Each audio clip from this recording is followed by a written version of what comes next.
സ്വർണ്ണത്തിന് വില കൂടി കൂടി വരികയാണല്ലേ.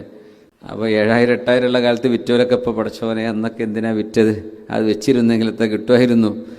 അന്നത് വലിയ സംഖ്യയാണ്. വെറുതെ ആലോചിച്ച് തല പുണ്ണാക്കരുത്.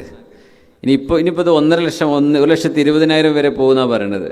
അപ്പോൾ 75,000 ഉള്ളപ്പോൾ കുറച്ച് വാങ്ങി വെക്കാമായിരുന്നു വെറുതെ പറയണ്ട. ഇപ്പോൾ അത്രയൊക്കെ ആയിട്ടുണ്ട്.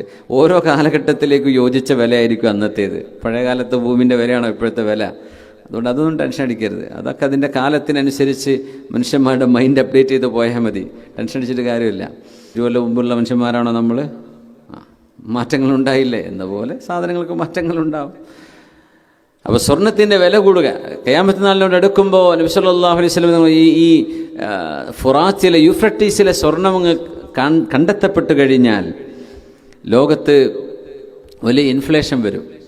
കാശ് മനുഷ്യന്മാർക്ക് വേണ്ട, സ്വർണം കൊടുത്താൽ വേണ്ട എന്ന് പറയുന്ന അവസ്ഥ വരുന്ന അങ്ങനത്തെ ഒരു കാലം വരുന്നു. അത്രയ്ക്കും അബൻഡൻസ്.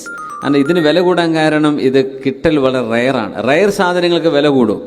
സുലഭമായി ഇരുമ്പ് കുഴിച്ചെടുക്കണ പോലെ കുഴിച്ചെടുക്കാൻ കിട്ടിക്കഴിഞ്ഞാൽ ഇതിന് വില ഉണ്ടാവില്ല, മാർക്കറ്റ് ഇടിഞ്ഞു പോകും.